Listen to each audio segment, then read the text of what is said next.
ladies and gentlemen, we have one last bit of movie news to cover, and that is this. The trailer for Coming to America has finally dropped. We had a teaser trailer that came out last month. This month, or rather today, we get a fresh look. A brand new trailer. It's a full-length trailer. I've gone on record multiple times on the show and in my personal life saying that, Coming to America, the first Coming to America with Eddie Murphy, yeah, it's a good movie. It's a funny movie. I like it. I have not loved it the same way that apparently the rest of America or the rest of the world. This interview is over. I'm sorry. Wait, what did you just say? This interview's over. This interview's over. Yeah. Yeah. I mean, like it's a fine movie. I've enjoyed it. But I've got to say, the trailer to this sequel, Coming to America, it got me. I think it looks like a great trailer. It looks really funny. I totally got hooked with this. Greg, have you had a chance to see the trailer? And if so, what were your thoughts? Yes, I saw the trailer. I actually watched it twice. And I'm excited to see it because, one, this movie, I believe, is going to bring two words that I thought I'd never hear, and that is Black unity. Oh, yes, Black unity, because this is going to bring Black folks together. Because this, I saw the trailer of this. I'm very excited to see it. It looks very funny. There's one question I have is that how are the barbershop guys, the barbers, how are they still alive? Because they should be like 100 by now. Because I was like, when they put the first teaser trailer out, I was like, okay, what's the timeline? Maybe this is set in the 90s or something. I don't know. But it looks like it's set in present day. And I'm like, these dudes were old as hell back then. How are they still kicking? But whatever. I contend. This is my argument to that. Maggie Smith was an old grandmother in 1991, and she is still an old grandmother in 2021. 30 years later, she's still ridiculously old. So, same thing with Betty White. When she was on the Mary Tyler Moore show, she was old. She was old on the Golden Girls, and she's still old today. Say what? She's been old forever. We've never known Betty White young. Yeah. So that's also suspension of disbelief. That's what I choose. But yeah, I'm very, very excited. I'm also very excited. You know who? I'm gonna tell you the thing when I watched that trailer. The one person that I'm excited to see in this film, believe it or not, is Wesley Snipes. And I will tell you why. Because if you saw My Name is Dolomite on Netflix, which is the story of Rudy Ray Moore, glorious. Wesley stole the show. Wesley Snipes stole the show. And I'll like to the point I even felt that I felt like he should have got nominated. I know it was a stretch, but I felt like he should have got nominated last year for that role. But just to see what he was doing in that film, he's going to be a scene stealer in this film. So he's probably the one person I'm excited to see what he's going to do with his character and Coming to America too. And also, we know Eddie Murphy loves to play different characters. He's coming back. Him and Arsenio Hall are coming back playing familiar characters that we saw in the first one. But I'm also wanting to see, are there going to be any new characters? I know there was one new character they did show. It was like this witch doctor type of character that looked very funny, played by Eddie Murphy. But I'm also interested to see if there are going to be any other new characters that they're not showing in the trailer that him and Arsenio are going to be playing. So that's going to be interesting. And I'm also excited to see the other comedians in the film, because this is a film of kind of like a who's who comedy. Now you got Leslie Jones. I don't know why I'm blaming the comedian's name is playing his son. I'll be honest, I didn't know that Leslie Jones was in the movie until I saw this trailer. For some reason, I got lost on me. I'm sorry. No, that just got lost on me. Yeah, yeah. I knew because I heard about the cast last year, but I didn't know who she was playing. But and they also brought back other the characters for the first film. And I'm gonna go out on a limb on this one. Okay, this is a bold prediction, Mike. Okay, I could be wrong. This is a bold prediction that there is a character from the first one that might make a cameo in the second one.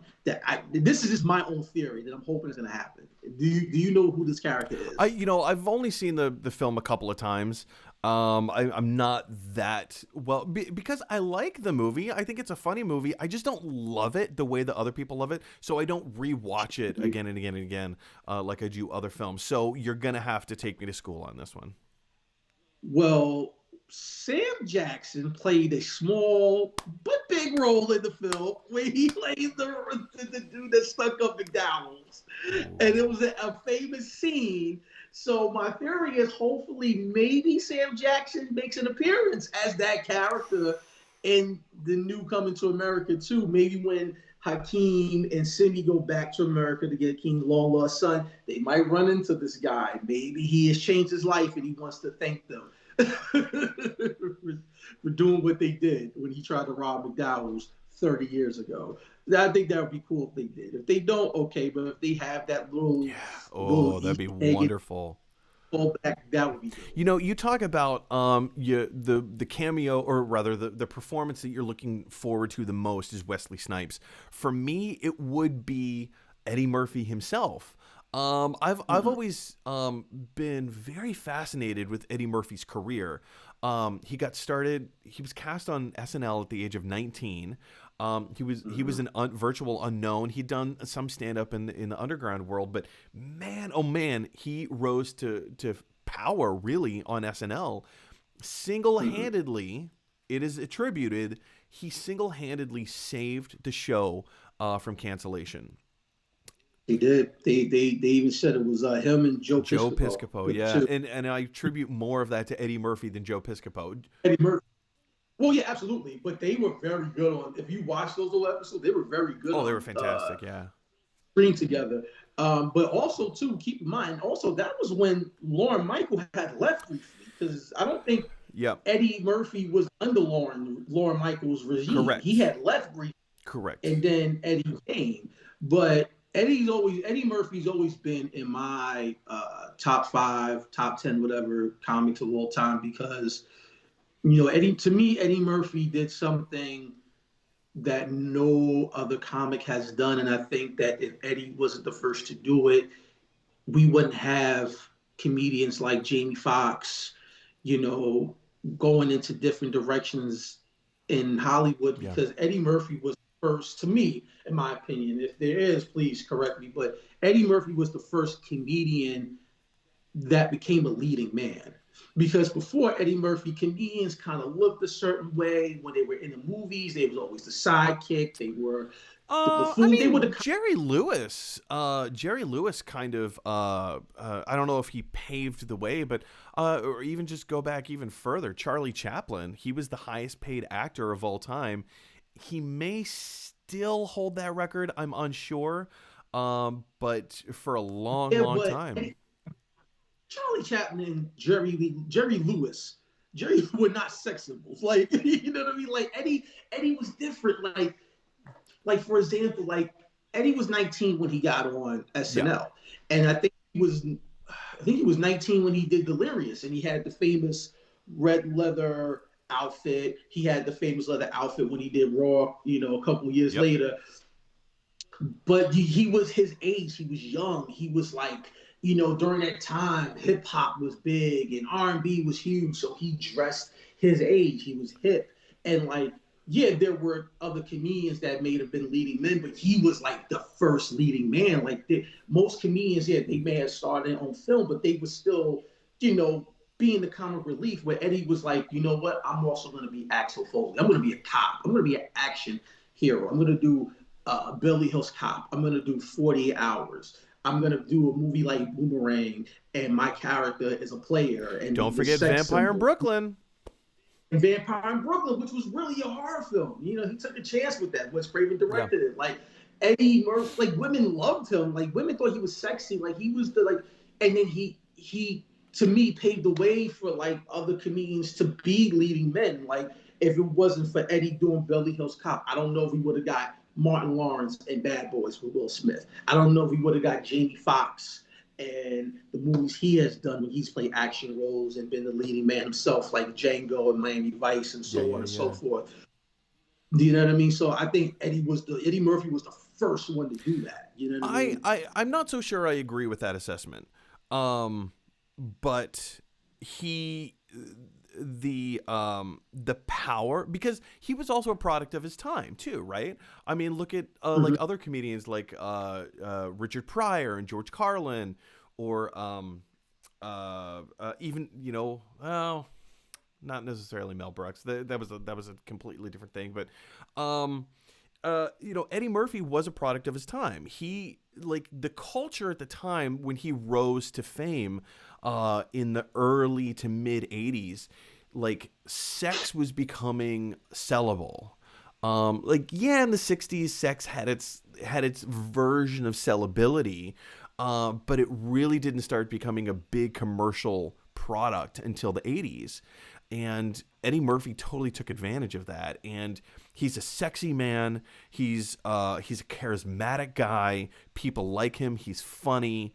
I'm not entirely sure. I agree with your argument that he was the first to do it, but I will say this, that he kind of reinvented the wheel when it was his turn. He reinvented the wheel and paved the way for dare I say non-traditional, or rather, what am I trying to say? A diverse cast of people to take the reins and to go off, like you say, like Martin Lawrence. I think he was funny. I used to watch the show Martin. Would he have risen to fame if it weren't for people like Eddie Murphy? Probably not. But then, like, the host of other people that came after, I think, yeah, you're right. Eddie Murphy paved the way and tread new ground in that regard. Where he did take risks. Do you think that's fair to say, or do you think I'm overstepping my bounds? No, I think it's fair. Oh, I think you're overstepping your bounds saying that the Martin show was okay. That show is. Let me tell you something. Coming to America and Martin, the TV show, are national treasures to Black people. Okay? What was the first one? I missed the first one. The first Coming to America. Oh, okay. And Martin, the show. Those are national. Those are treasures. Like, if there was a Black Smithsonian, both those films, that film and that TV show would be in there. I agree. But no, it's a fair assessment. I just think he was just the first one because, like I said, comedians, yeah, they were leading men. They were doing things, and he was reinventing the wheel. He was doing things his way, but there still wasn't a comedian that was doing the films that he was doing. Well, they also traditionally weren't allowed either. You know, you had a lot of censorship in the 60s, 70s, and then a lot of that censorship when censors realized that the culture had changed. Not necessarily, because Richard Pryor was in The Mac, which was a blaxploitation film. There were a lot, especially in the 70s. Oh, they got away with a lot of shit. That's where it started, but it didn't become popular until the 80s. It didn't become mainstream. I agree with you. And also, you know, Eddie came at a time where in the 80s, it was the age of the rock star. So he was kind of larger than life. But Eddie was the first one to say, okay, yeah, I can also sing too. Granted, his singing career ain't that been good, but he can sing. This is before Jamie Foxx. And a lot of people don't know that Richard Pryor was a singer and that he was a good singer, but he chose not to go that path. He was like, I'm what I do. And he was like, no, I'm going to do music. I'm going to do movies. I'm going to do this. I'm going to do that. And he was the first one to do that, which paved the way for other multifaceted comedians to do the same. All of that is to say, I'm very much looking forward to Eddie Murphy's performance in this movie. That's the rabbit hole that we went down. But yeah, I'm very much looking forward to this film. I was, I was interested in it before, but this trailer really made me excited for it. I've telling tales out of school, I chuckled wholeheartedly quite a lot throughout this trailer. So yeah, it's totally doing it for me. Totally doing it for me. Gregory, last thoughts. Last thoughts. Like I said, I'm excited for Coming to America 2. I'm excited for Suicide Squad 2. I'm excited for a lot of films coming up this year. And I'm also excited to see how the Golden Globes are going to turn out because we're still in the... Well, we'll cover that stuff in a second, but specifically regarding Coming to America. Oh, Coming to America. Yeah, I'm excited to see it, to see where it's going to go. I'm excited to see it. It's been 30 years since the first one, so it can go either way. It can either be really great or it can be kind of trash. So we'll see when it comes out in March. Question for you guys is, what do you think of the upcoming Coming to America trailer? Do you think it's going to be great? Do you think it's going to be trash? I kind of don't think it's going to be trash. I think it's actually going to be a lot of fun, especially based on this trailer. It totally rose my excitement for it. But yeah, like I said, what do you think of it? Jump on down to the comment section below and let us know your thoughts. All right, guys. Hey, everybody. Thanks for watching. If you like this video, click like. If you really like this video, click subscribe. And if you really, really like this video, click share. Because that is exactly what Luke Skywalker would want you to do. Da da da dun dun da da da dun dun.